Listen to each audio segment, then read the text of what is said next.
Hey YouTube, Ham back here along with America's Chicken. And this is part 2 of the mini-mag conversion kit to LED. Okay, we talked about in the first episode, how there was 2 conversion kits, the 3 LED one like the one I have in my work light now, and the newer single LED, which we're going to get to in another video. But, okay, here you have your regular incandescent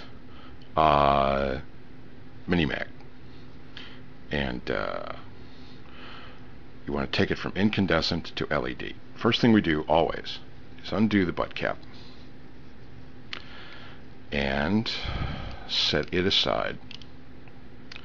Now with this conversion there, you're going to be keeping almost all of the light, but there will be parts that you will no longer use, and we'll show you that. Let's take the batteries out, put them away so we can get to them later. Now we have the tube. Now for the further disassembly. This is the lens housing and the body housing. Grasp the two, unscrew them like you would normally when you use the light, but this time keep on going so that you have the body section and the lens section. Now I'm going to move this cardboard out of the way. Now in the conversion kit, they give you probably the world's smallest and worst set of instructions I've ever seen. It's basically pictograms, and if you want to follow along with that, actually I don't know, but you have the 2 parts of the conversion kit, the switch, which we'll get to later, and the actual light unit itself, and that consists of 2 pieces. That consists of the new reflector, which will replace the old one. We're going to do that first, and the bulb assembly, which simply replaces the incandescent bulb. We'll get to that second, so let's put that over there. Now, lens assembly.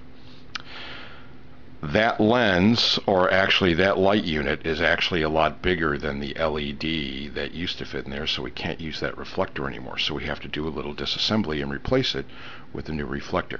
Now this is also going to eliminate the focusability with this light because of that size difference.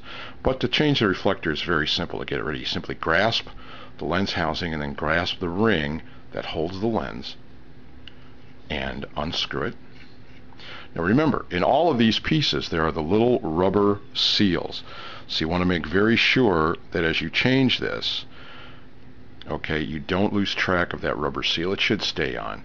And you also don't want to lose the front lens. Okay, so that stays in its ring. Now, you see the reflector was ready to go. There's the lens. See? I lied. Okay, so that's dropped back in there. So the lens is safe. And now here's the reflector.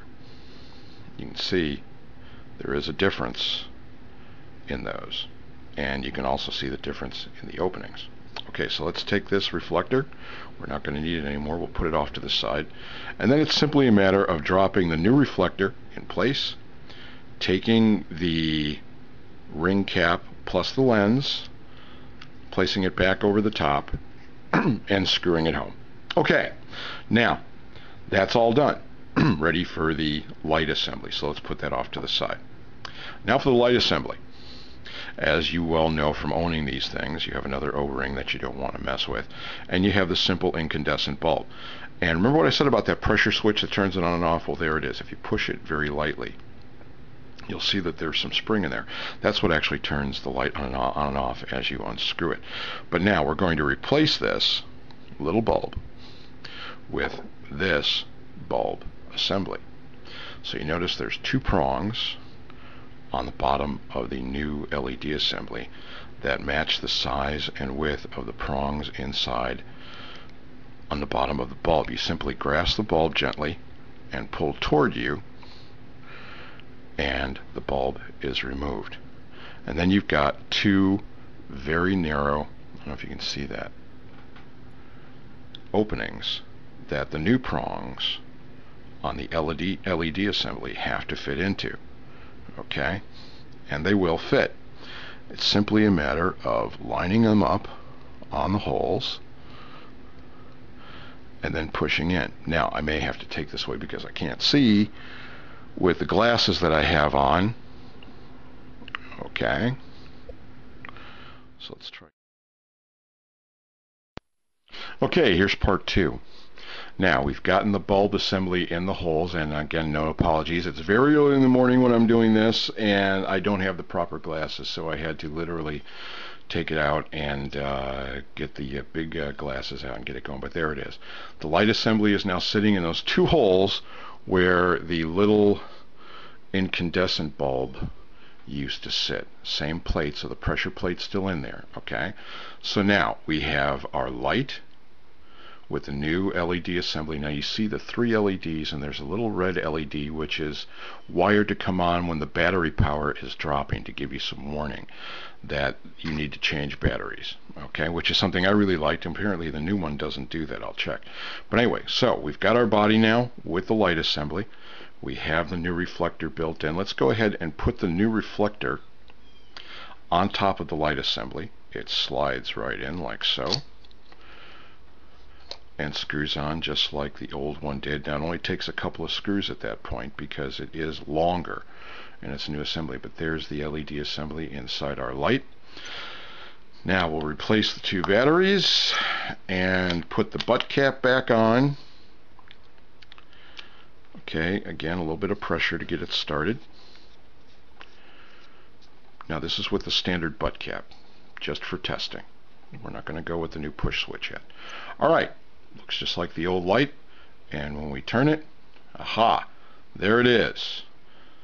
LED and battery saving. Now the only problem is, again, there's no focusability. You unscrew this, all you're going to do is pop it off and expose the LEDs. So it's a simple on-off type light. But the LED conversion is done.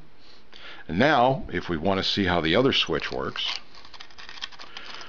Night Eyes came up with a simple on-off push button switch that replaces the butt cap. So you make sure this is off, you unscrew the butt cap, excuse me, and put that away in our parts for future days drawer, and simply replace that cap with this one. Again, this has an O-ring on it, so your water seal is not compromised, and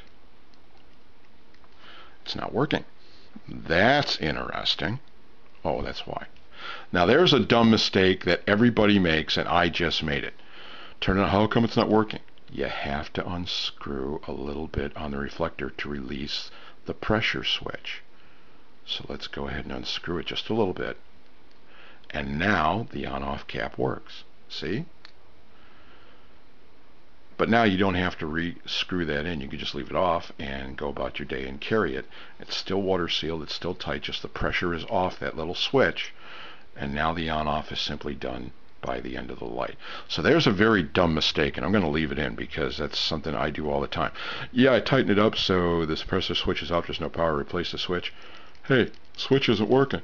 Alright, it's because, dummy, you need to release the pressure on that switch so you can use the on-off. Alright, so there's the 3 LED conversion on a mini-mag, taking it from incandescent to LED with our Night Eyes on-off switch on the butt end. If you don't like that, you can always go back to the old butt cap and run it that way. But we'll leave this the way it is, and I'm just going to screw that in for the time being.